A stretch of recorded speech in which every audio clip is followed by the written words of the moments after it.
welcome to the first IHRP event of the year. And thank you all. Special thank you to those who made it out on this Friday afternoon, the brave and hardy few. I'm just going to introduce myself real quick. I'm James Yap. I'm the Acting Director of the International Human Rights Program. Just briefly, the IHRP runs various kinds of programming here at the law school. For instance, for first-year students, we've got working groups, and then for upper-year students, we've got a critical education program. And then we have also summer fellowships for any students who may be interested in or thinking about what to do for the summer. And then we also have events, just like this one. And one thing we like to do in our events is to take a look at things that are going on, human rights issues that are going on in other parts of the world, and then make connections or reflect upon the connections to connections to Canada. Housing, right? There's a lot of talk about housing crisis in Canada. We're going to talk a little bit about housing in Nigeria, and then hopefully reflect a little bit upon, see similarities between what's going on there, what's going on here, and maybe make the connections to some of the global actors in common, the global institutions that are at the root of housing issues both here in Nigeria and other parts of the world, and maybe start to realize and think about how, again, it's the same global institutions and global phenomena in a lot of places that are causing the same problems in different places. So I'm going to do a quick land acknowledgement before I introduce Megan, who's going to introduce the event. We wish to acknowledge this land on which the University of Toronto operates. For thousands of years, it has been the traditional land of the Huron-Wendat, the Seneca, and the Mississaugas of the Credit. Today, this meeting place is still the home to many Indigenous people from across Turtle Island, and we're grateful to have the opportunity to work on this land. So thanks for that, and Megan Chapman, why don't you come up and introduce the event? Here, maybe to start with, right. Or does this one work? Yeah, sure.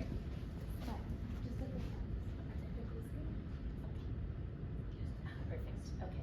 Is this working? Okay, great. So good afternoon, everyone, and thank you so much for being here. I agree, quality, not quantity. And because we are a smaller group, my hope is that as we share our story and the work that we're here to share with you, we can make this as conversational as possible. So hopefully we won't just talk on and on, but we'll leave space to really interact. And we're eager to hear about housing rights issues here in Toronto, in other parts of Canada, or elsewhere where you might work. Because as James said, these are universal struggles. These are really, the dynamics that drive mass forced evictions in Nigeria are the same dynamics that are driving the housing crisis in Canada, in the United States, in Europe, and so on. It's greed, it's capitalism, it's seeing housing as a commodity, not as a human right, and fundamentally trying to invest in housing and use it to generate profits rather than making sure that it's meeting people's basic human needs. A brief word of introduction. My name is Megan Chapman. I'm a human rights lawyer. I studied law in Washington, D.C. at American University, Washington College of Law, and I graduated, I joined the New York Bar, but I already knew before I went to law school that I was not planning to practice law in the traditional sense. I had spent time in West Africa before going to law school, and I knew that I wanted to go back to West Africa and work hand in hand with communities to work on what I later learned was legal empowerment work, but basically what I saw is hand in hand working with communities to try to hold power accountable to itself and to the communities. And that was the journey that I started basically as soon as I finished law school. I went back to West Africa. I got a job working with a local human rights organization in Nigeria, in Lagos, that had been doing social and economic rights work. And had been taking cases to the African human rights system and litigating cases through Nigerian courts. We started working together with communities, facing mass forced eviction, taking cases to court, We also started looking at the range of cases that had been handled through Nigerian courts over the previous 20 years. And very quickly we realized that all these cases going to Nigerian courts were just going to court, and they were not succeeding in defending the community's rights. It was just basically an on-paper process. It was important to be taking those cases, but it wasn't succeeding in actually winning cases. I'll give a case in point that really illustrated to us that this just taking things to court was not actually going to resolve the issues that we are seeing. There was a historical eviction that happened in 1990 in the city of Lagos, where 300,000 people were evicted from a community called Morocco in Lagos. And the community went to court before the eviction took place. It was during the military era in Nigeria. They went to court, and when they got to court, they had to seek leave of court in order to enforce their fundamental rights. That was what the procedure required at that time. And they were denied the right to even enforce their fundamental rights. They appealed the case up to the Supreme Court of Nigeria and backed down. Meanwhile, there was a transition to democracy in Nigeria. And in the year 2012, the case was heard again at the first instance court, the High Court of Lagos State. And the court found that there had been no violation of their fundamental rights when over 300,000 people were evicted. So we were seeing this process. The community had been waiting, had been putting all their hope on cases going to court and winning, and it wasn't working. So as we started working with communities, we realized that we need to take on the issues in a much more broad-based way. One axis of our work is legal empowerment. Another axis is participatory media, changing the narrative, empowering communities to be able to tell their own stories. And then the third axis of our work is participatory action research, supporting communities to gather data and be able to take that data to the government and use it to defend themselves. And the big one that we're going to focus on today is the participatory media, because we're here today because a film that we have been working on for the last 7 years is going to be premiering at the Toronto International Film Festival tomorrow. It's called The Legend of the Vagabond Queen of Lagos. Sam is wearing the shirt. And the two people sitting to my side here, Okechukwu and Bisola Akinmuyiwa, were part of the team that comes from informal settlements, come from urban poor communities in Lagos, and have started from developing the story and writing the script, and then producing the film, and working on set as serving as one of the main camera operators, and as the assistant second AD on that shoot. So they have this whole experience of bringing this story to life that's going to be premiering at TIFF tomorrow. And meanwhile, we're trying to see beyond TIFF, where do we go with this film? Where do we go to try to defend the communities more, to try to make sure that the impact of this film is not just raising awareness about global forced evictions, but also taking the issues and making sure that the first impact is felt back at home, so that communities that have been subjected to mass forced eviction, that have been waiting for resettlement back at home, are able to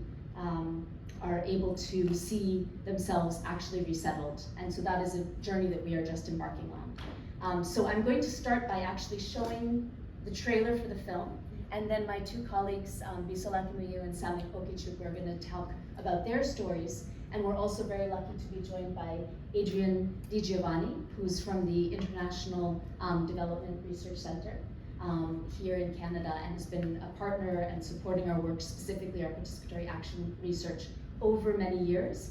And he's going to shed more light on kind of the broader issues of legal empowerment in urban settlements, issues of forced eviction, and how the issues that we're working on in Nigeria tie into broader issues around the globe, including here in Canada. So that's the arc of what we're going to be talking about. But we want to start because normally we would never come into a program like this without a set of slides. And today we're not here with a set of slides because we have a film that actually depicts the realities of these communities and of the struggles that we're talking about. So I'm going to quickly dim the lights and push play on the trailer. You'll get a little taste for what we're talking about, and then Bisola will pick up with her own story. Okay, thank you.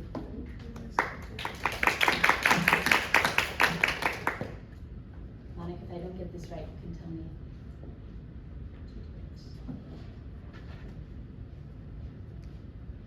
Here. Controls? Yeah. Where's ready to go?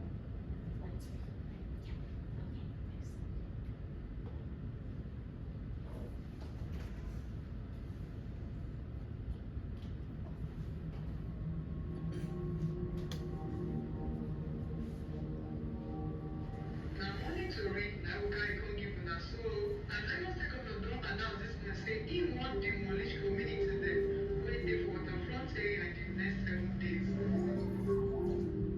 This one for no, this one for your school.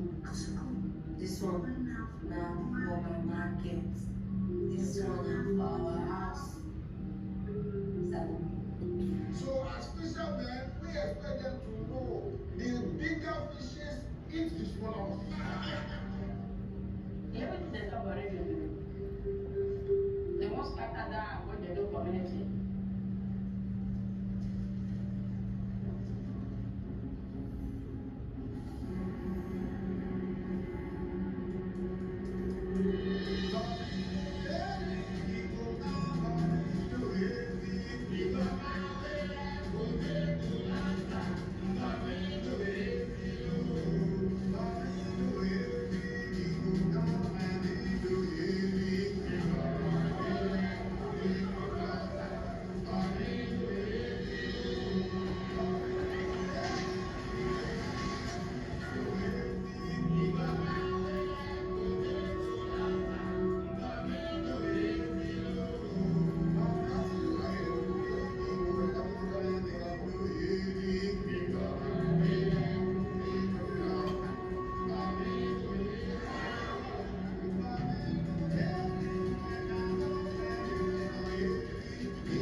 Okay.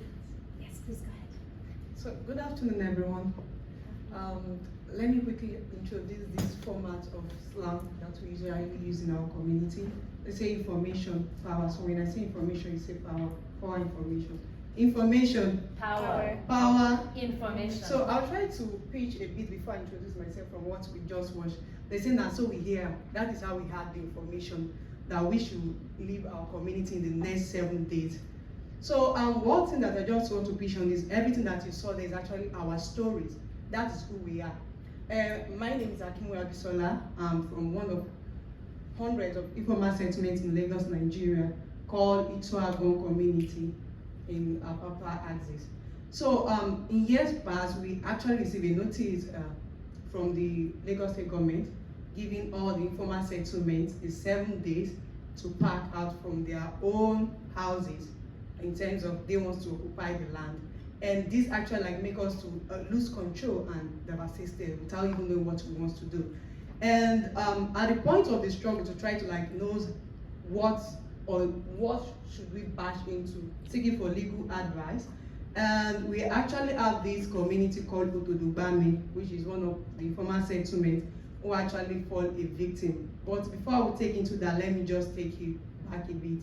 I'm a member of Nigerian Slum / Informal Settlement Federation, a movement of urban poor for our dignity and development, with support of Justice and Empowerment Initiative, JEI, which Mega Chapman is actually one of the co-directors of the organization. So I actually enrolled into a community paralegal training in 2016, hoping to become a official lawyer, of course. So at times they actually introduced a paralegal to us as a baby lawyers. In the local ways, they call them baby lawyers because they feel like it's actually tips of law, so you have to have an idea. So I actually participated into the training of community paralegal, and unfortunately, we had this information that one of the informal settlement called Otodubame is under threat of eviction. So I happens to be like one of the youth then, so I had to visit the community, and in front of us, we actually saw they were like bullying down the houses, pulled down all houses, and render people homeless. Immediately I was just crying without even knowing what to do. I'm like, how can I even like contribute to these people? I don't have money, I don't have clothes to give them, I don't have any shelter to actually render them. So I was just like, what can I offer? Then they actually introduced a media tip for us to actually like create an awareness of the struggle that we are actually facing in our various communities. So from that journey, I have to like enroll into a media department. That is where the Media for Change took place from, the origin of Media for Change that's turned to this bigger film project. Then we begin to like come together to see how to be able to like sell this information, the struggle that we're actually facing in our informal settlement out there. Then we begin with a series of training, encourage other informal settlement youths to join. Then from there, we begin to like go out to actually seek for more information on other communities that's actually on threat of an eviction. So from there, we begin to cook up the stories, and our 7-year story is what leads to Legend of Vagabond Queen of Lagos. You can give us a round of applause. It wasn't a movie. So our 7 years journey was actually like lead us to this, and we're actually glad that we are bringing this out there so that people can actually hear our voice and know the struggle that we'll be passing through, and hopefully this is actually one of the tip of our advocacy too. So thank you so much, and I'm actually hoping for any interactions. Thank you.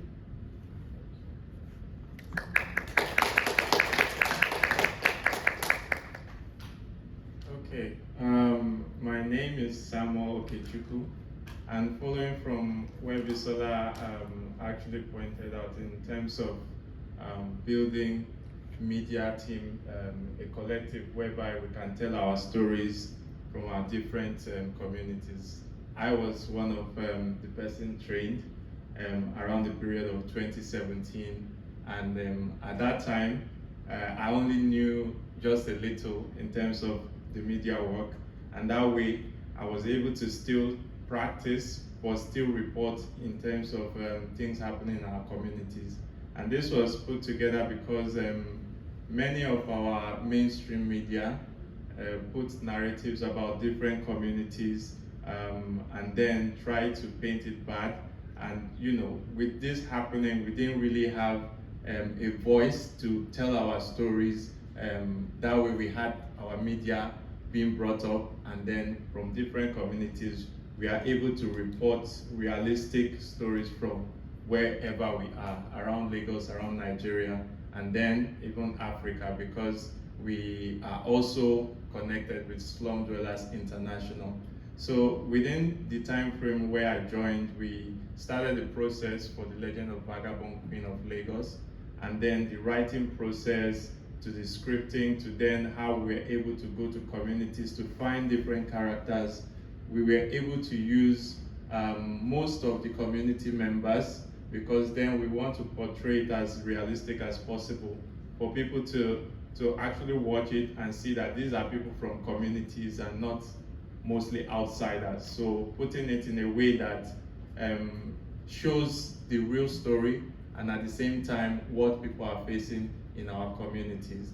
But then again, while doing that process, we are also training new members from different communities, new youths from different communities, because as we do that, we are gaining more reporters for our various communities, and then still keeping that fight for positive change, positive impact for our communities.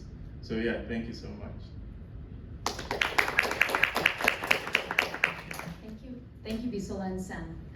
I want to take us back because you saw like a lot of images, and one thing I want to bring out from the trailer that you saw is the story of a particular community, which is the community of Otodobame. Otodobame is one of the informal settlements in Lagos. Bisola mentioned that there was a time back in 2016 that there was a notice given to all the waterfront, all the quote-unquote shanties on waterfront across Lagos State, that within 7 days, they were going to start demolishing the community, demolishing those shanties.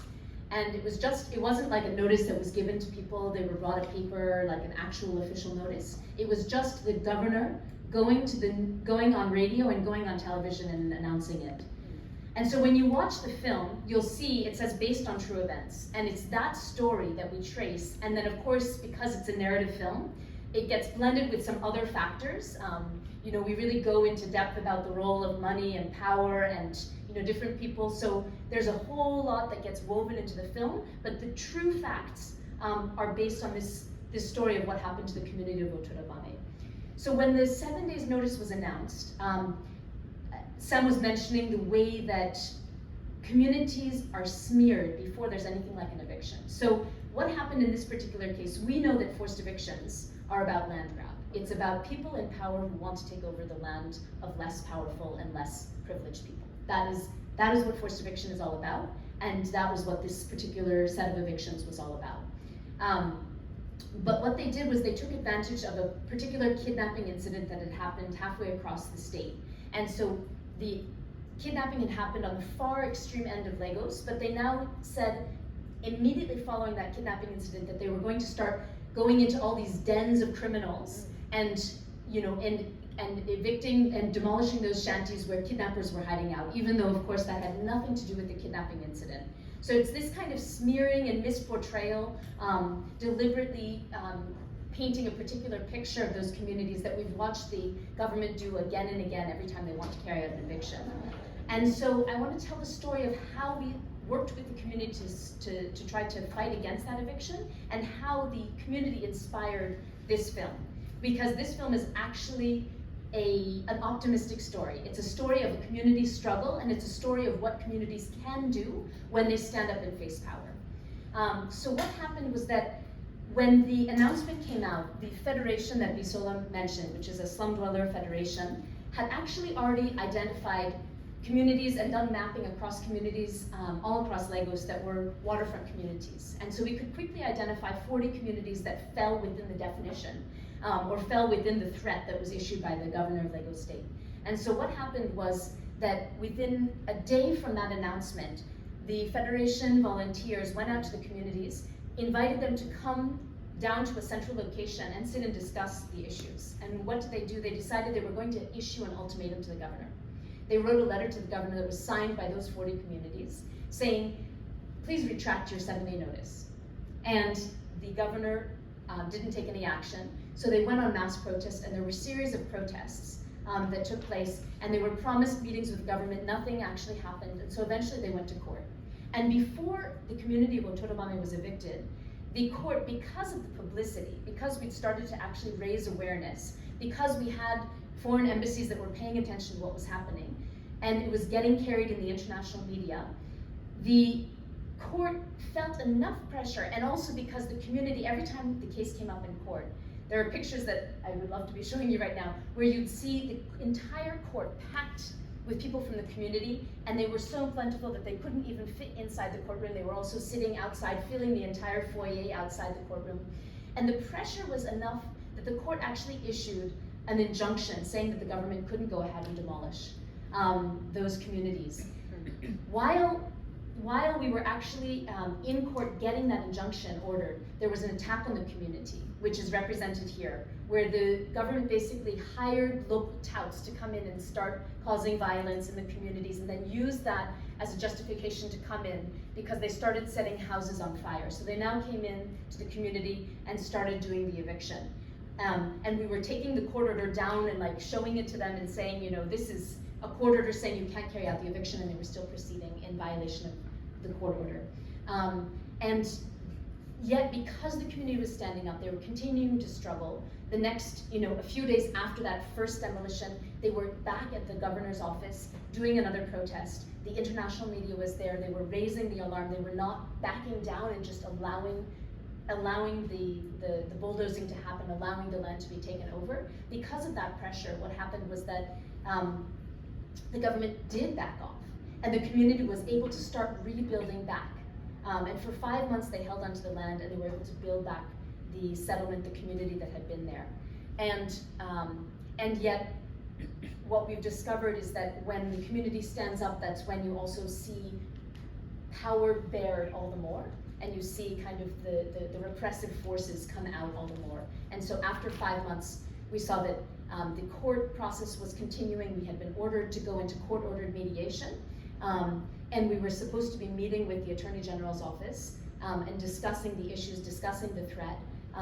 And what happened was, instead of going forward in a good faith effort to mediate those issues, in the early hours of one April 9th morning of 2017, they came in and they actually set all the houses ablaze and chased the people out into the lagoon, and left people in boats, and they had to basically leave the community because they were shooting live bullets, and there were 2 people who died in the process. So the violence and the devastation was terrible for the community, but the community learned that they had power to stand up and fight. And some of the images, when you finally see this whole film, some of the images that you see of people lining up and forming like a human shield to protect the community, and other kind of indigenous traditions where they went through certain processes to basically draw a line and say, this is our line and you can't pass it. These are things that actually happened, that the community actually did to protect their land. And so seeing it now come to life, and in the film, seeing it succeed in pushing back the powers that be, is a really optimistic story. And so where we hope to go with this film is both sharing it with the world and hoping to raise support for the eventual resettlement of the people of Otodobame, and at the same time taking it community to community across Lagos, across Port Harcourt, where we also work, and across other parts of Nigeria and West Africa, so that communities can be inspired to know that they can stand up, they can come together. There's another slogan besides information is power that Bisola shared, which is unity is our strength. And when you see the film, the name of the collective, the group of young people that made this film, is Agba Joel. Agba Joel Lafinsoya, which means unity is our strength in Yoruba language. Yeah. And so the whole message of the film is, when we come together, when we unite, we are bigger than the powers that think they're bigger than us.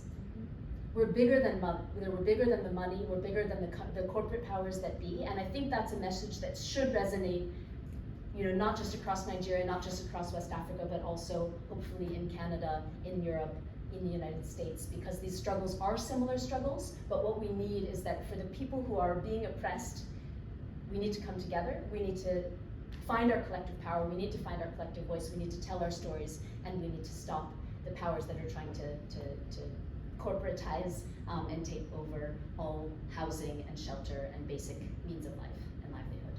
So that's where I'll stop. And then Adrian, hopefully, help connect the dots. I'll try my best. Hi, I'm Adrian, everyone. I'm the Canadian content for the panel. Just to say, this was all very last minute, and it's not every day you get a call or a text saying, "Oh, we're coming to Toronto for the International Film Festival." And so it was too good an opportunity not to try to throw something together. So thank you. On very short notice, I emailed Mariana from the train, and she came. So thank you. And so. IDRC, International Development Research Center, we're based in Ottawa, but also in other countries around the world. We're a Crown corporation, so we're part of Canada's international assistance. And we've been around since 1970. A lot of people don't know us.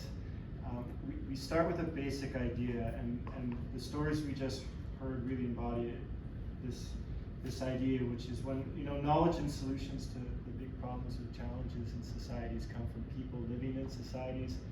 They tend to have a deeper and a longer term impact. It just works better. I have lots of stories of international development and cooperation, people flying in and saying, this is what you got to do. We try to find the JEIs of the world and say what are the big problems and what's needed to help solve them. And so IDRC, we work on lots of our issues, the big challenges, climate change, health, green transition, you name it. My team is called Democratic and Inclusive Government. So we're worried about democracy, and especially the backsliding of democracy around the world. So before we jump to Nigeria and some of the questions on justice, it's a very challenging time actually if you turn on the news. So what I forgot to mention, I'm a U of T law grad. So this is 25 years ago this week, and a fellow classmate said 25 years ago this week we came open-eyed, fresh and young to study law here, and so I'm going to share some of my insights in the quarter century. You might say I'm a slow learner. So anyways, it was a much more helpful time. And if you look at some basic fact points that we track, this year actually 2024, we're coming on the end, it's the year in history where the most people have voted ever. And that's just, and so you might say, great, things going well. We don't worry about elections in our work, we worry about the period between elections, which is when the action really happens. But levels of democracy are like a 40-year low. It hasn't been this low since the Cold War, and those of you old enough to remember, that's when really there was a division in the world. And it's been, there's global indicators every year, it's tracking downwards. There's pockets of hope, but overall not looking too good. There's a highest level of forced displacement, refugees and IDPs ever. And year in, year out, and again, there's people who track this, there's an upswing on attacks on human rights defenders. And the groups targeted the most are land, environmental, indigenous people, rights defenders. Basically the people trying to push back on climate change. Try to, and there's a rollback on gender equality. So lots of hard-fought gains for women's rights, for LGBTQI people. It's not looking good. And then there's all the disinformation online, the smearing, that it's just distorting things more and more. And so that's in summary what we try to work on day in, myself and colleagues. So a lot of problems and no quick answers. And what we start by doing is saying, well, what's needed? And then what are people trying to grapple with, like the JEIs, like the Nigerian Slum Dwellers Association? What do you need to do? And so we break it down into a 2-3 year project. We get funding. That's a bit the model. And so we really try to find, especially on large issues like that, where you have the intersection of poverty, exclusion, human rights, and then try to work towards some solutions. So here to give a bit more of an illustration, I had some reflection on the train over. I came up from Ottawa just now. 3 things, and this shows my years of learning since law school, and I'm going to try to loop back to this and talk a bit more about the work we're doing on what we call grassroots justice or legal empowerment, baby lawyer. So the first one is that human rights and development, they aren't one and the same thing. As a bright-eyed student 25 years ago, I came in thinking, wow, law, that would be helpful. I want to work on human rights, I want to work on development. And in my mind, kind of thought they were the same thing. And in many ways they are, if you think about some of the goals and what you're trying to work for, dignified housing, schooling, clean water. But there's lots of learned journal articles and books in the library here and around the world that they're not always on that side. One, because what you see is stories like this in formal settlements or in the city of Toronto or anywhere else is quite different visions of what a city should look like and what people should look like where they're living around the world. And oftentimes the vision, especially public decision makers, the city officials, is doesn't see the informal settlements, doesn't see the poverty. The debates around the housing crisis in Canada right now, you see some of these things come up. And so you often have competing visions of who's in and who's out. And what human rights framework does, it tells you a lot who's out and hopefully how to get them in. And so some of the work we've been supporting with JEI, but then other informal settlement communities and organizations around the world, is to really capture the exclusion, but not just the exclusion, but how many of the policies in place are counterproductive. So in Nairobi, we've had long-term collaborators. It's a similar network of organizations through Slum Dwellers International. They capture what's called the poverty gap. People are paying more for water, electricity, and in that case, it's very hopeful. They actually managed to engage with the government to rebuild their community, and a lot of it, or just redevelop it. A lot of that's because of COVID-19 and governments realizing people confined in lockdown isn't necessarily the way to go long term.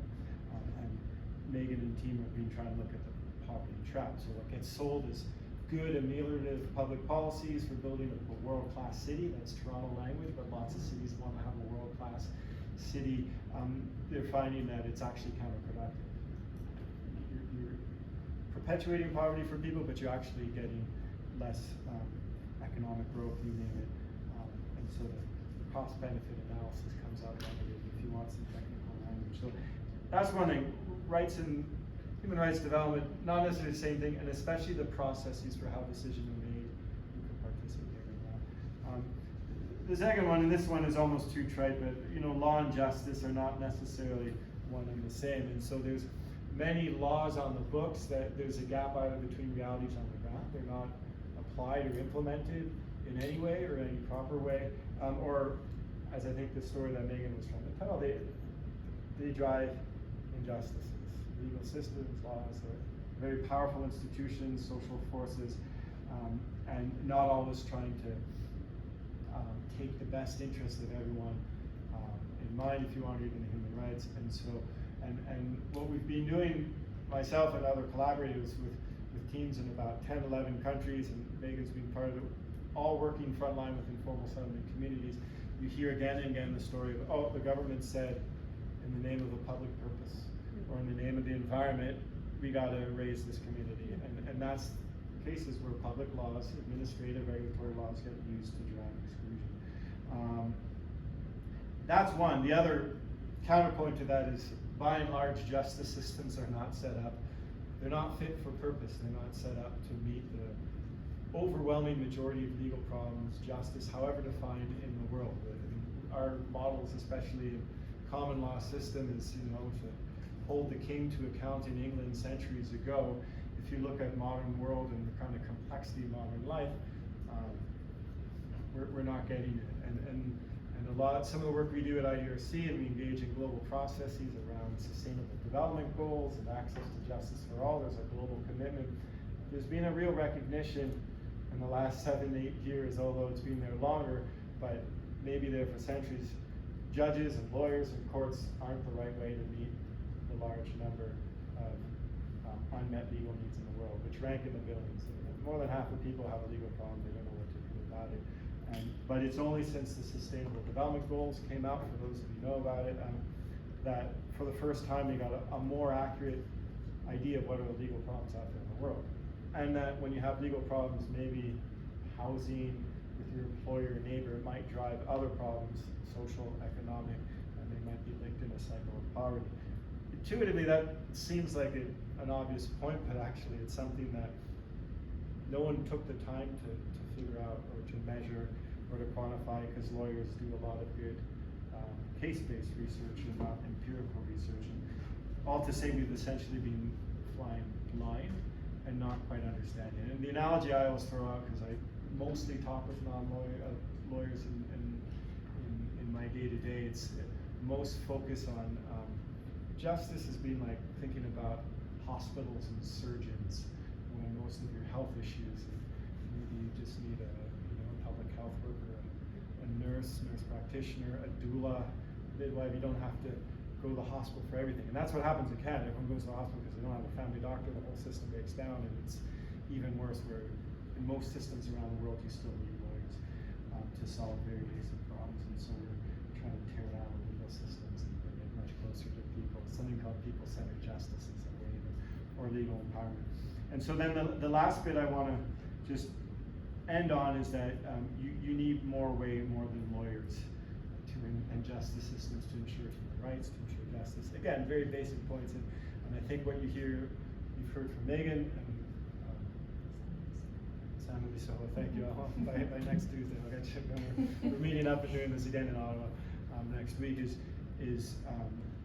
you need to be able to tell the stories to reach people, and so much of this work, to me, this is the most exciting thing out there. Very hard to get airtime, get audiences, but and one thing what we've tried to capture, I've mentioned across countries, is how strategic groups like the JEIs of the world are knowing when to push the right lever. When do you have to get out in the street protesting, or maybe when are you in the back corridors, some more sensitive discussions with public officials who actually see the same way as you do, but may have their own internal constraints, or when are you just in front of a judge? It's not to say legal systems aren't needed, getting the injunction or the order you needed, but for the most part, the model that we've been trying to support and promote, and in our case it's documenting, researching, writing down, tracking what's working, what's doing, is called legal empowerment. So it's thinking more about the doulas of the legal system, paralegals, the baby lawyers, barefoot lawyers, and these are models that came up in the difficult times that we're seeing now of real threats to democracy. So they're models of popular justice that started in South Africa under apartheid, in Philippines pushing back against Marcos' father, and now some of our collaborators who were there 40 years ago, 30 years ago, are dealing with Marcos' son, against Suharto in Indonesia, and really this mix of tactics and techniques. a lot of people, the baby lawyers sitting with communities saying, these are your rights, trying to get people to understand and know their rights and being aware of it, but then, and even aware that there are problems with human rights violations. Also then how to use it, what are the pathways. Very murky and opaque, what do you do if you have a problem that comes up, and then also to work for larger, what we call structural change, policy shifts, legal shifts, or just, again, putting okay laws into good practice. And so one thing we've been doing, and I'm going to end on this in the last year, and this is how we, last few years, link up with Megan, the group, we went and there's a larger network of organizations, it's called the Grassroots Justice Network.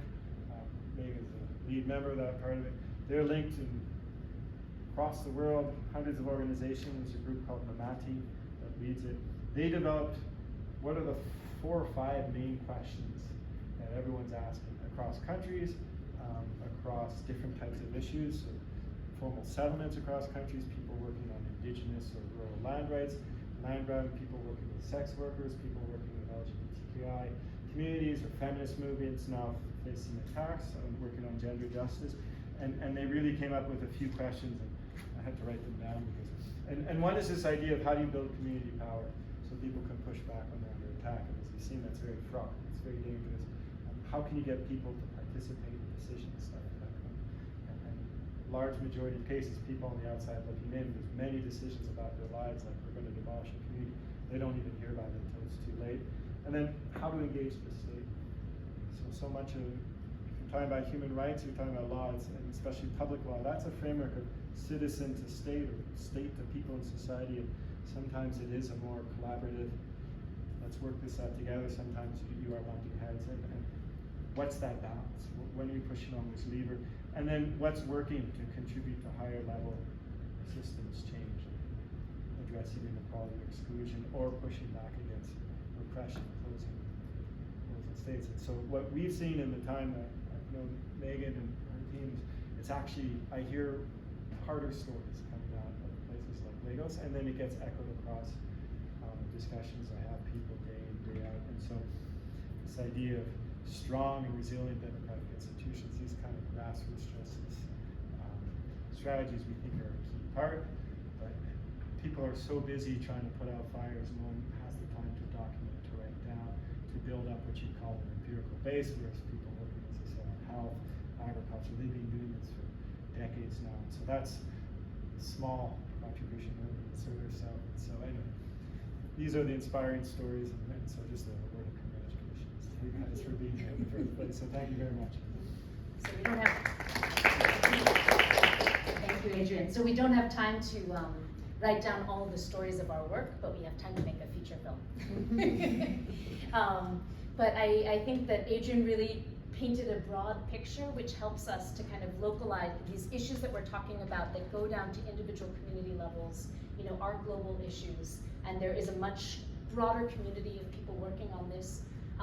What we've found, the kind of recipe that we found in Lagos and in Port Harcourt and in Cotonou that we're using is to use the law, acknowledging that the laws are written by the oppressors, use the law to educate people about where they can use the law to defend themselves, where they can assist their community members to access justice, and also to challenge where the law is delivering an unjust outcome.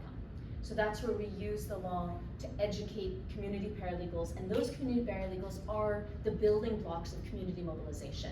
And mobilization not just of one community at a time, but of a network of communities coming together at the city level and between cities to try to stand up and face these broader issues, these broader struggles. And then in order to make our efforts in court and beyond the court be successful, we need to be telling our own stories.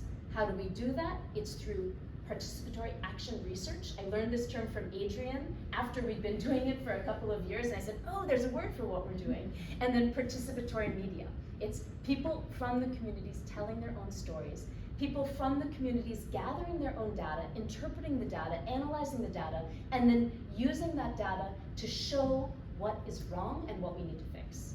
So I'll bring out 2 quick things that buttress the points that Adrian was making. With support from IDRC, in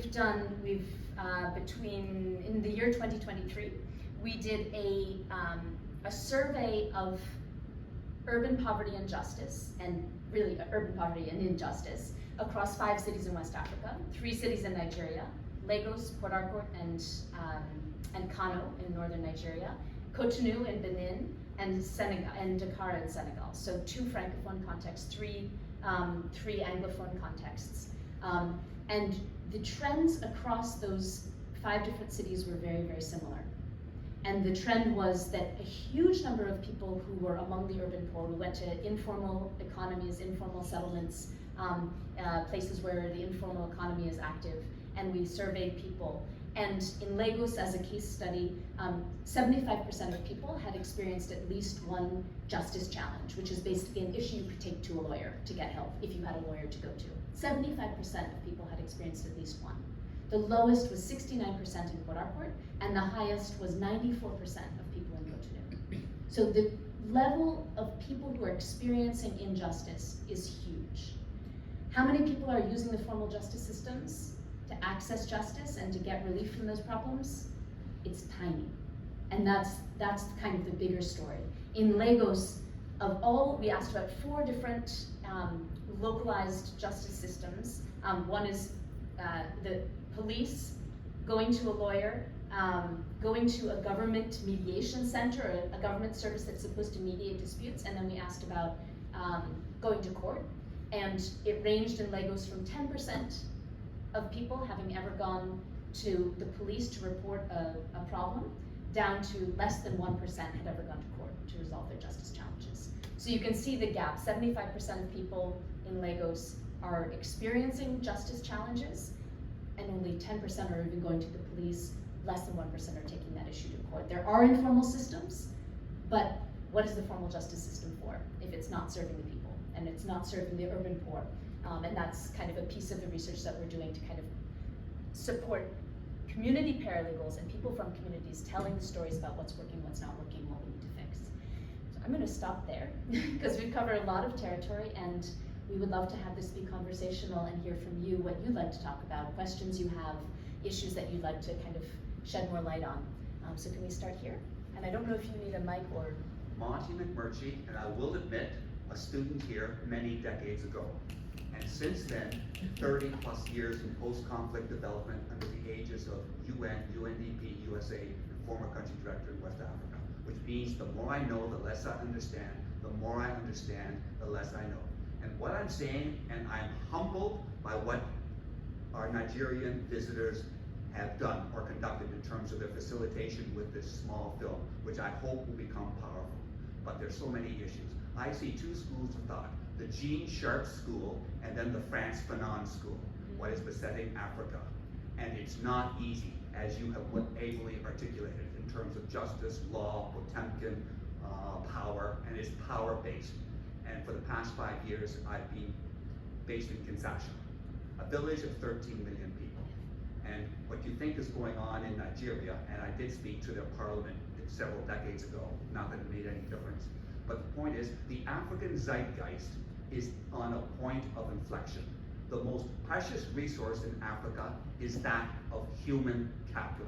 All else is irrelevant, but power is power is power. And power is fearful of young, ambitious, articulate people, aided and abetted by what I call externalities. And they will do what they can to hold on to power. Much akin to what Putin is doing in Russia with NGOs, outlawing them, calling them terrorist organizations. And so it's not easy. And all I can hope for this small film, and I use that in a categorical sense, is that it inspires, it provokes. Because I've seen this, I've seen it in Harare, when Mugabe and his gangsters came in and literally took out a village. I witnessed that in Liberia. I first was there after the civil wars, and you can hear the shots going on, and it's depressing. And the point is, when you start to get down, what is the answer? And this is what I'm going to promote. Do not give up, keep promoting, but violence, absolutely not. As I would say to my friends in Congo, c'est seulement les violences intellectuelles to marche de chevaux. Only intellectual violence. You need to be astringent, and you need to be provocative. Yes, it's scary, but in unity, there's numbers. But I'm not optimistic about Nigeria. because it's a catastatic state governed by kleptocracy, and they're running out of what I call the easy money, the non-taxable revenue, oil. And that's going to be an implosion, and you're seeing it in the northeastern region, which I was there several years ago, that there is default in terms of what I call public administration. And now to our Canadian public servant.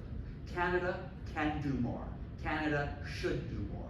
But I recognize governance, both liberal and conservative, is push limits. Short-term, transactional, to be elected and then re-elected. So there's not that much what I call a cardinal difference. Thank you.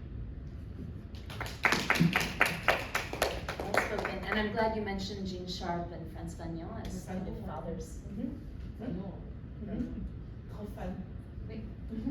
And I wanted to say that this film is definitely going to Kinshasa, so thank you for your work there. We actually work in Lagos. One of our teams of paralegals are all people who've left Congo and came to Lagos, and many of them, the situation is so bad in Nigeria right now, many of them are actually starting to go back. Yeah. So they promised to start our first class of community paralegals there, take our urban poverty and justice survey there, and they'll definitely be screening the film. And then I also, in terms of the youth and the fear of the youth, I think that for those who haven't heard about the End SARS movement, I think it might be useful to hear a bit about the End SARS movement. And I might turn over to Sam and Bisola if you want to talk a bit about that struggle, because I feel like if this film is coming out now, in the next 2-3 years, we should be seeing at TIFF a film about End SARS and that very brave and courageous struggle of non-violent youth movement, tackling police brutality and accountability. And then if Adrian has anything he wants to say, we'll see if anyone else has a question after that. Yeah. Okay, so I think I'll just follow through with the End SARS movement and talking, through with the youth in particular. In 2020, I think after around August period, there was like a call where youths were tired of police brutality happening in Nigeria, happening in Lagos. And this started like very small because people were feeling like, oh, can this actually work? Is it coming from the youth? And even prior before that, there were cases where little voices of youths were trying to, make us come out to actually say something in particular in terms of violation, human rights violation, and especially police brutality. So the End SARS movement was a call for a peaceful protest to actually raise awareness to police brutality and even extortion happening in Lagos in a massive scale where you won't actually hear much about it. And then it started growing and more people, more youths were buying into it, and then it turned into like a massive open call where different states, not just Lagos, Port Harcourt, Abia, were having youths that decided we should go on a peaceful march and also create this awareness that we want a reform for the SARS, that they're extorting and just causing brutality all the time. That we want reform, but then also pushing for higher pay for the SARS themselves, the police, so that they stop the extortion and not harass youths anyhow. So it's not like trying to make SARS go away permanently, but then reform it in a way that it can be regularized and also they can even earn higher.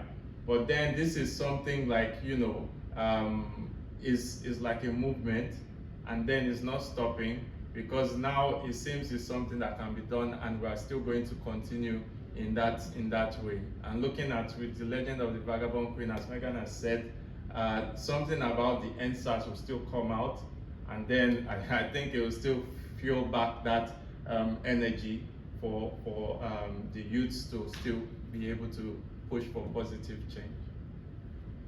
Yeah, and I also think we are still pushing. I mean, I'm talking the youth are still pushing. And recently, last month, early August, and the youth actually came out when we actually like the nationwide protest concerning bad government in Nigeria.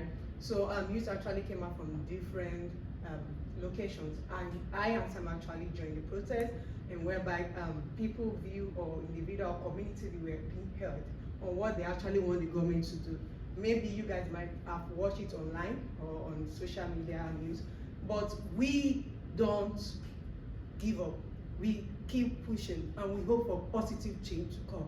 And we actually hope for any other suggestions, opinion that the youth can actually impact on as we all put our fingers on decks to make sure that we bring up this change that we have been clamoring for. Thank you so much for that. Thank you. Other comments or questions? Yes.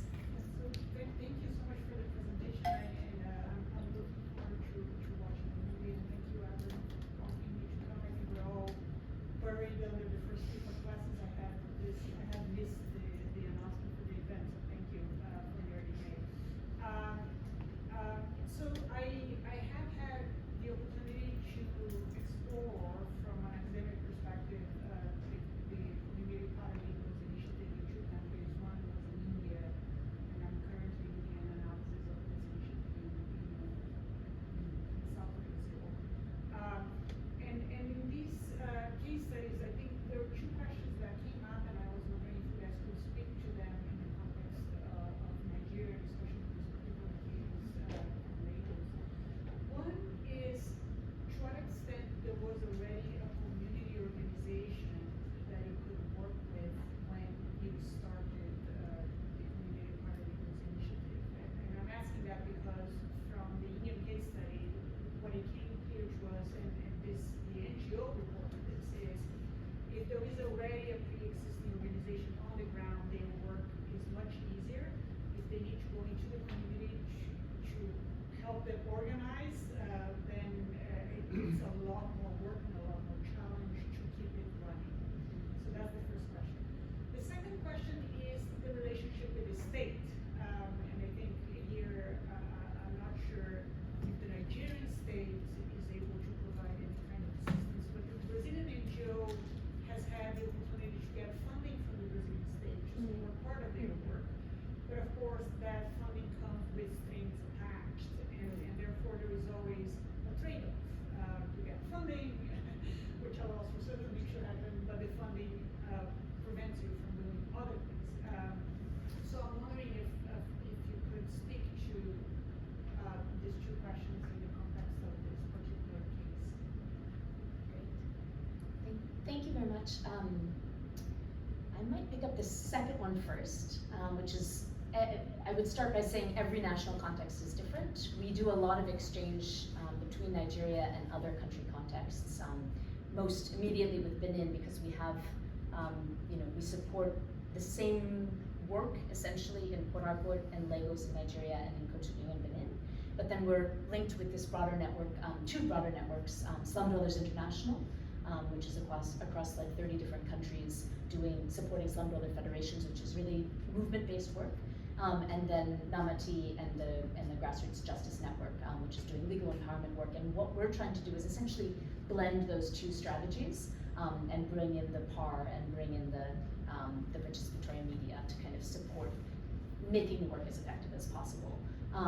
And so I would say in terms of relationship with the state, when we started sharing our context with colleagues in Kenya back in around 2013, when we were asking SDI to come in and support the work that we were starting to do, that's Slum Dwellers International, we were inviting them and saying, we need to learn from you how you do house numbering across huge informal settlements, and then engage the state, because we need to be putting forward alternatives to eviction. We can't just be saying no to eviction, no to eviction. We need to be telling them what the solution is, and we need your help.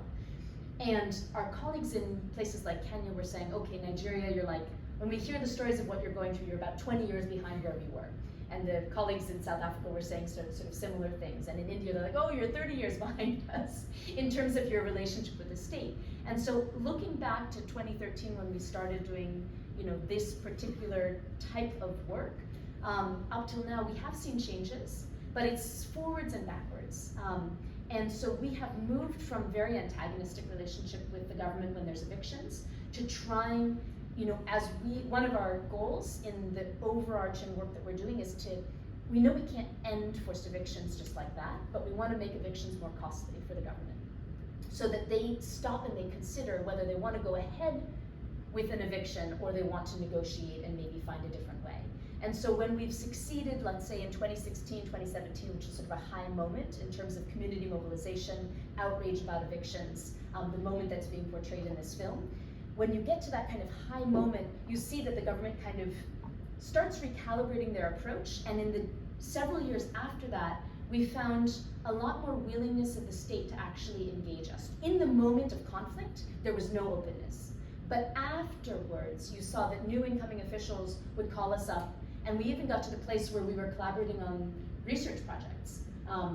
In 2020, we were invited in collaboration with C40, which works with governments around climate change issues, to partner with the Ministry of Environment in Lagos State to do a household energy survey in informal settlements across Lagos, because they knew that we could do the data work.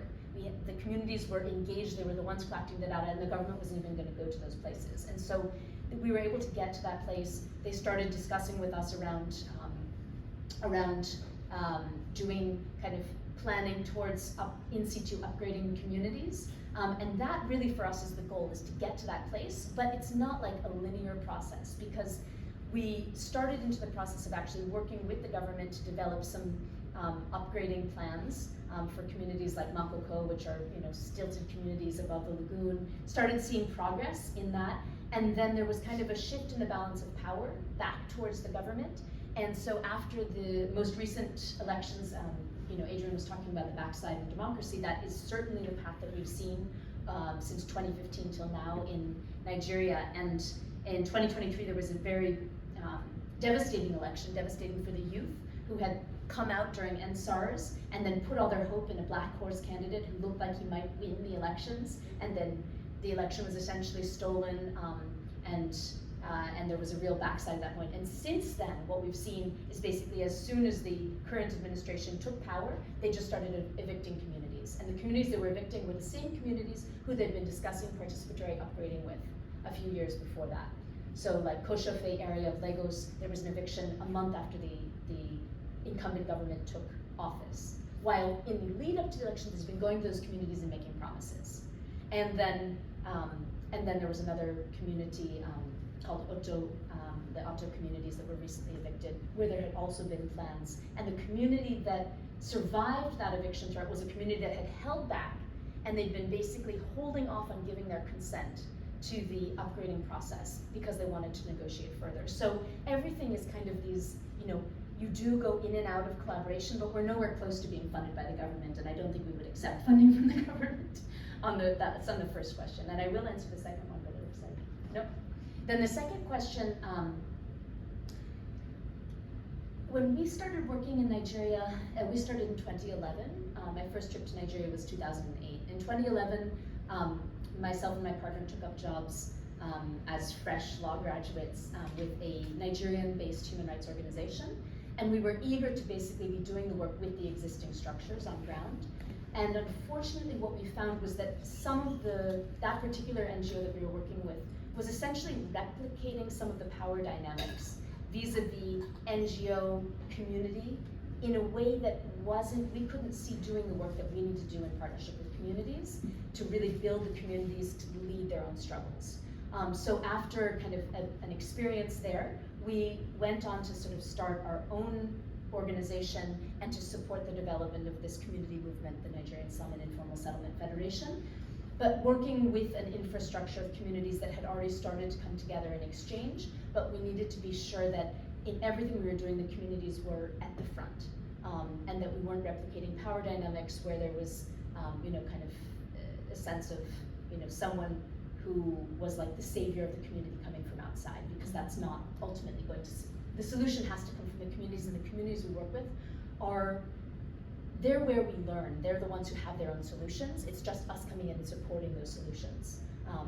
And the kind of thinking that someone's going to come from outside and save our community is what we need to really upend.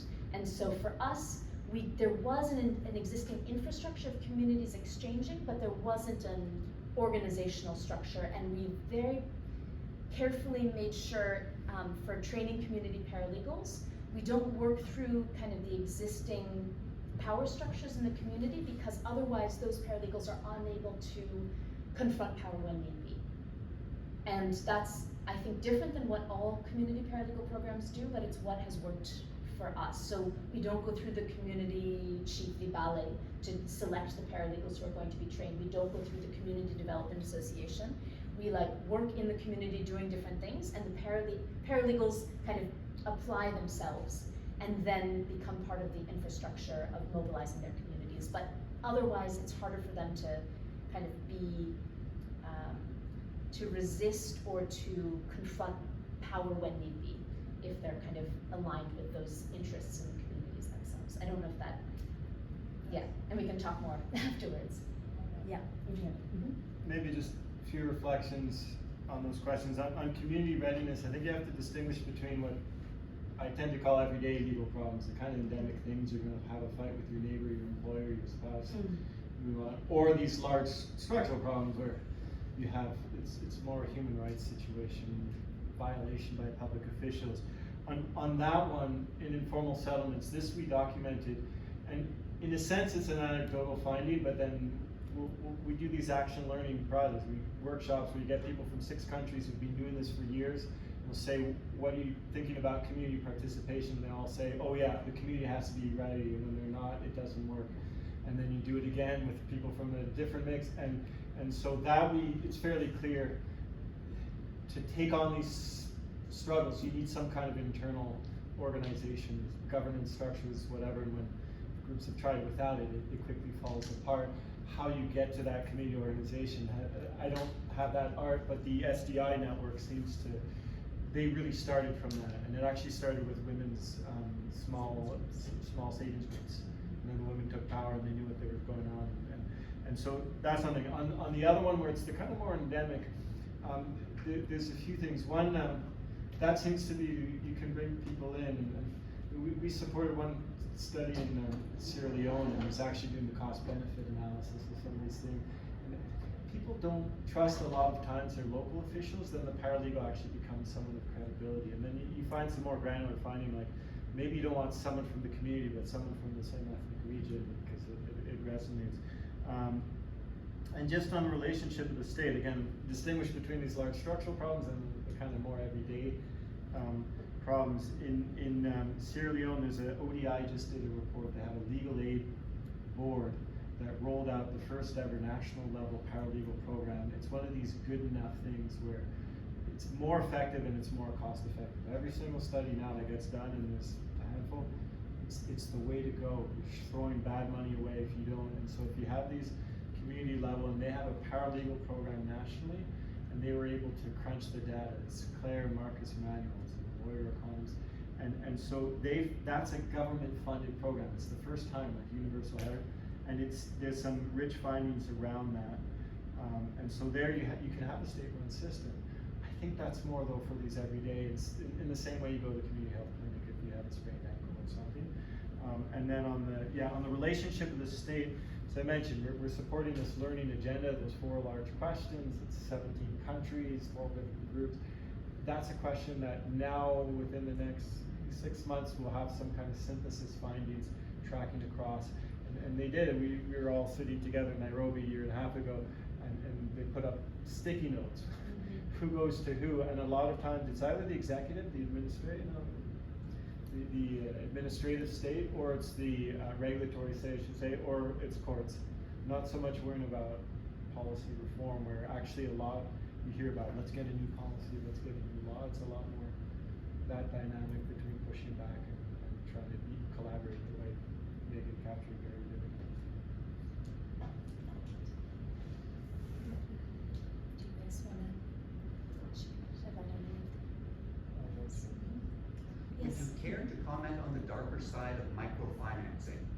How predatory it is, Eunice notwithstanding, because I've noticed that and talking to people. I mean, there's a darker element if you care to explore that. I'm far too ignorant to explore it. I mean, I'd be stumbling in the dark, so sorry. I don't really have more to say than.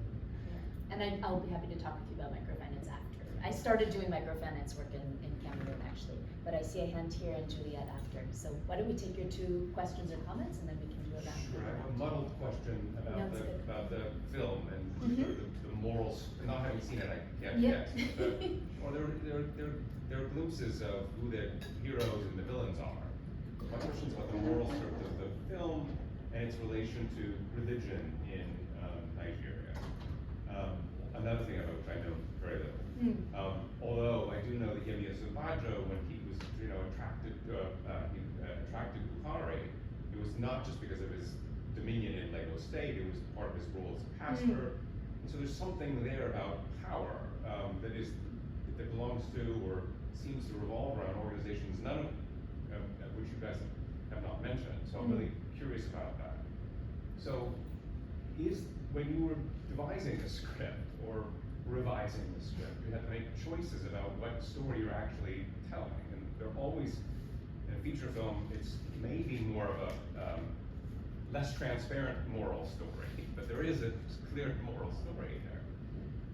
So what's the role of your understanding of religion in Nigeria that either influenced the film or was something you were trying to distance yourself from?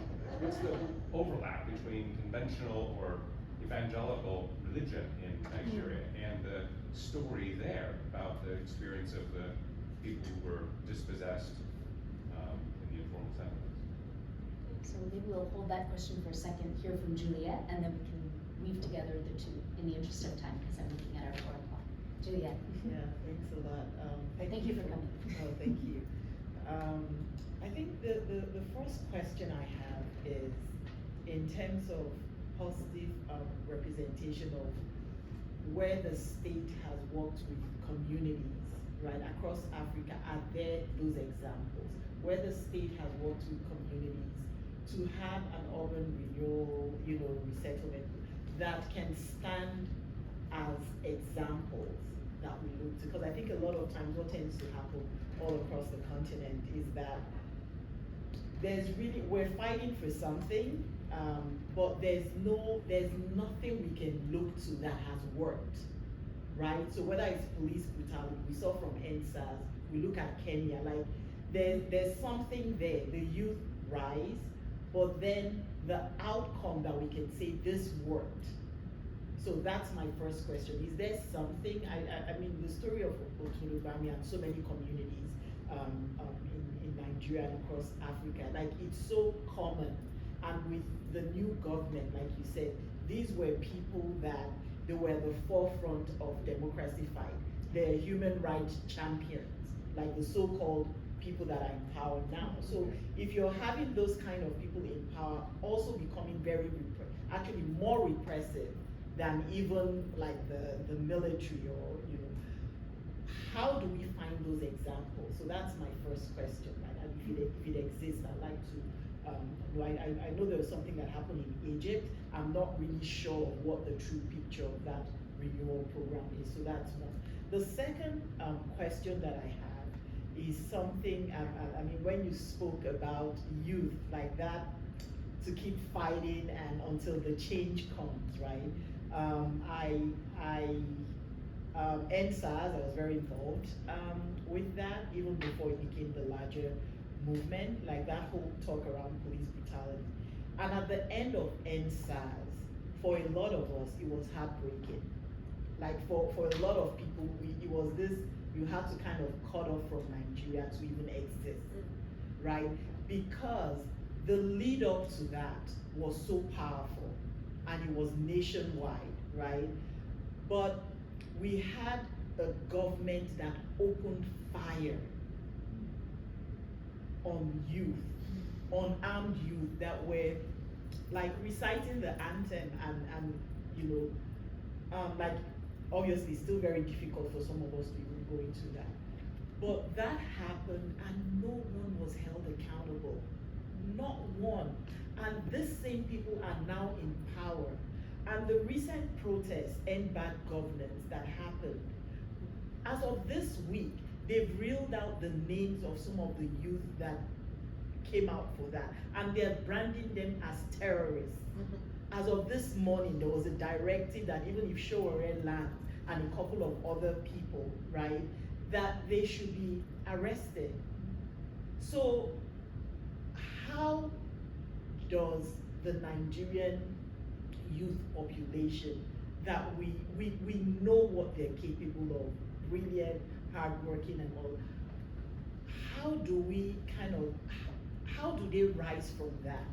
Because at the end of the day, they move and then there's a clampdown, right? The rest of the world, people just, this was a government opening fire on cities, and the same thing is happening. When there's no accountability, how can we expect youth to keep going? Is it even feasible? What needs to break that will cause, traction? Because like he said, we've been invested in a change happening in Nigeria, like for me, almost my whole life, right? When I hear, when he spoke and he said he doesn't really have that optimism, right? For someone like me that's been very optimistic for a long time, but after NSAS and then the sham of election, to just say, hey, I don't know what's gonna happen, but I don't see it happen. Like, what needs to happen? I don't know what the question is there somewhere, but it's just, we're just at this point where we're seeing the villains get away with even more impunity. And the cost of living is so high. Like, so now there's all that tension. How can we break out of this cycle? Ms. Juliet, I think that's a question I'm pondering.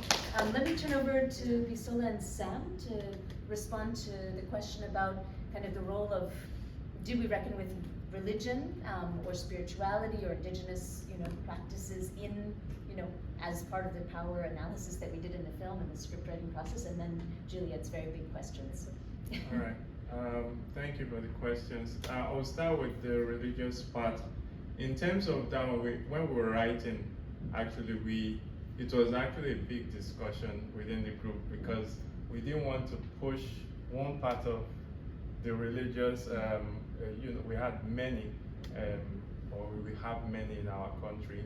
So we try to balance it in a way that it is more natural to what is in the community itself, and then make it as traditional as possible too, with all the things the communities actually do themselves, and it's based on the true events. So we use that, but separated, trying to use other religious elements that would, not cause a conflict in a way, and make it, as I said, balanced as possible. I know that part of the script we talked and talked and talked, and even it was like we hit a block at a point, and we just say, okay, let us just go back a bit and still come back in and see how we can, not make some people uncomfortable religiously in that aspect. So we lean towards using our traditional means more, following how we were brought up, and then using the Otodo Gbame kind of traditional practices to still keep it as original, but then not use any other kind of religious narrative that would cause issues for the film. So yeah, that's what we try to do to keep it that way.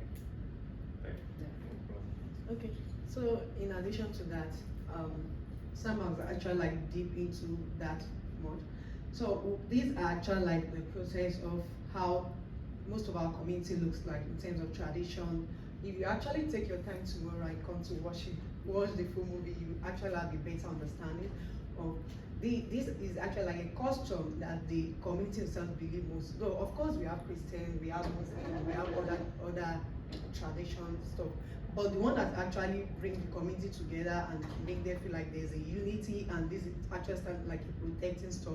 So we actually have to come together and tell that part of it without any bias, and in order not to actually make other parties to feel like, oh, they actually paint us. We are not actually Babalawo. Babalawo means traditionalists. We are not actually Babalawo, but they actually paint us this. No, we actually have to go back to the community to understand better. There's a way that we actually do things in Nigeria that the youth, let me say the youth, at times we see like they are still young to actually understand these traditions. We only see what is actually surface out there. So we still have to like go back there to understand if there's a more to it by meeting some of the elders and to understand better.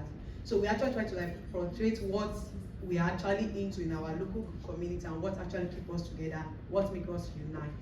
So hopefully we'll see you tomorrow to actually have the full details.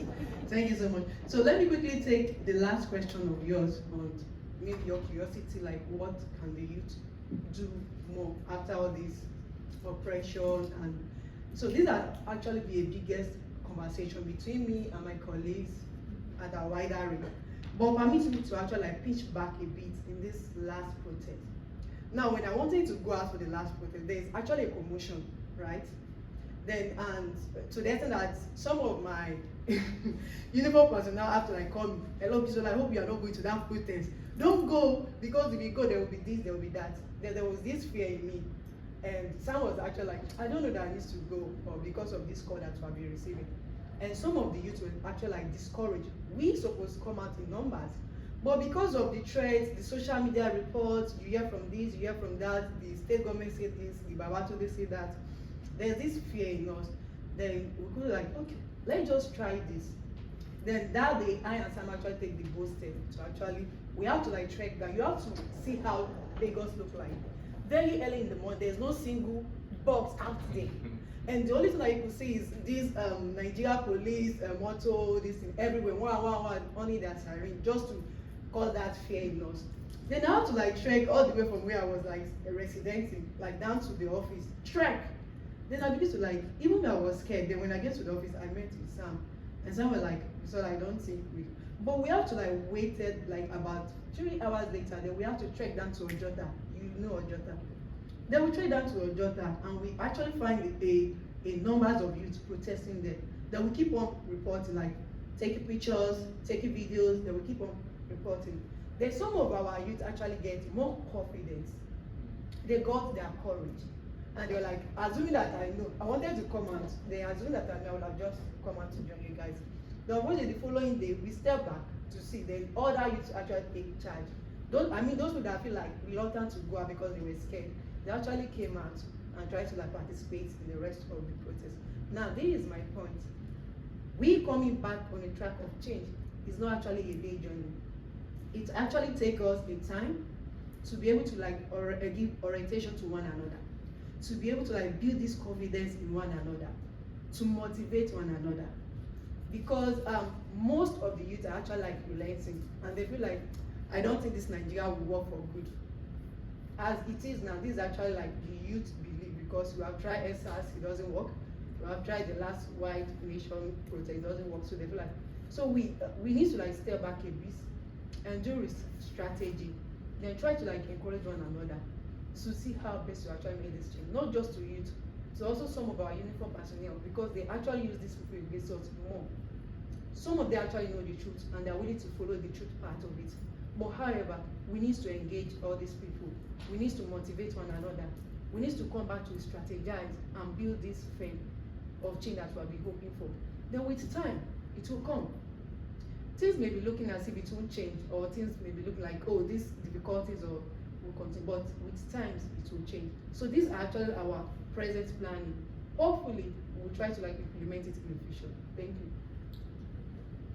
Just to add with what Bisola said, I think in terms of the change or what needs to change, one of it is, what we are doing already is providing trainings to our various community youths in reporting and then being voices for their communities. That way they fall in line in advocacy for various communities, just like I was brought into that space, because initially what I was learning was media, the camera equipment. I wasn't involved in the advocacy until I got some knowledge, the paralegal, the trainings that was happening, and then this pushed me into that space. So it's the same way, though it may not be happening in that massive scale where it's all across the country. That way everybody's so informed and they can all come out and face whatever is happening. But then we are doing it in a little way that is the change we are trying to put out with media. And I think from what has been happening in terms of the protest, I've been opportunity to have so many people listening to so many people on the ground, or even passers-by who call me, or I buy something from them and they engage me about the protest. I remember what one old lady said when I was at her place to buy bread, and she asked me, did I go for the protest? And I said, yes, I went for the protest. And she said, why do you youths not, just engage with the older ones, your fathers and your mothers? They should come out instead of youths going out and being alone, and they can just attack you guys. And I said, well, that's actually a very strong point. And this woman is just like, you see her, she's like an informal trader by the roadside. And I was listening to her say this, I'm like, I told Bisola that, if you see what one woman told me, like about this protest, like it's very powerful. And she said, and I told her that, yes, that could work, but I don't know how we are going to, on that large scale, engage and include our seniors, fathers, mothers, because she said if all of them can come out, then that change will be very solid. The children, everybody, and then the youth just stay back. I mean, that's something that could add to what can happen, or what can we do to make that change work. So I think these are some of the things I heard, which hopefully with the little things we are doing, we are also engaging our communities. That way it could be effective in the future. Thank you. So I know we're well past our time. I'll say 2 quick words just to respond to what Juliet asked, and then we'll thank everyone. The first one is in terms of the quest for good examples. When we first started looking, we were looking to South Africa, we were looking to India, we were looking to Brazil, but many of those contexts are quite different than our own. We also looked to Kenya, but even there, like the progress of democracy is a bit different. We're also looking to Senegal, but again, Senegal is one of the few positive stories of democracy succeeding in this most recent period, where there was a threat to kind of continue the most recent administration, and the court said no. So we're seeing democratic institutions, whereas in Nigeria, I feel like the situation is different. The closest positive example I've found in the recent past is in Porto Novo, in Cotonou. And it's an example that we have to join hands to protect, because we got there and we saw the government working hand in hand with the communities, with support from the French Development Agency, to actually do a kind of in situ upgrading of the waterfronts in Porto Novo. And just as we were discovering it, we also discovered that there was an eviction threat from the local government. So we're actually supporting those communities to resist the threat, to publicize the issue, because we need that really close at hand positive example, because it's so beautiful, it's attracting ecotourism, it's an example of what can be done.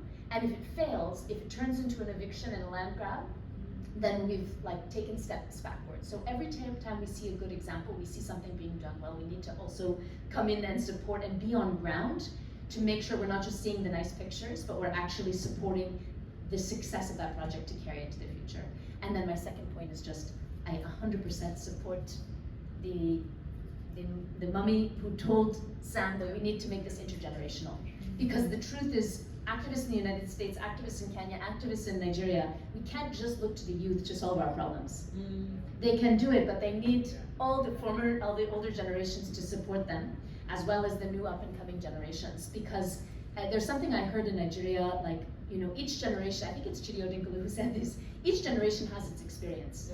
We came out, we struggled, then we saw what the Nigerian government was capable of, and we sat back.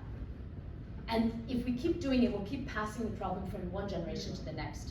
So we have to kind of support and come together and make it really a mass mobilization to say, no, it's time for a change. We're not going to accept this. So that's my statement, and it cuts across. It's not just Nigeria, it's everywhere. Any last? No? All right, can I say thank you to James and to Monica? for having us, and to the University of Toronto Faculty of Law. It's been a pleasure to be here. Thank you to each of you for being here throughout your Friday afternoon. And if not tomorrow, we hope that you do get to see the legend of the Vagabond Queen of Lagos. It's well worth it. And we're also willing to organize an impact. We're going to be launching an impact campaign where if you gather 30, 40 people for us, we'll bring the film to you after the premiere when we're allowed to actually bring it around. All we need is you to give us a venue and a group of 30, 40 people, and we will come and screen it for you, and we're taking it everywhere and talking about Otoro Bame and talking about the need for change. So, thank you.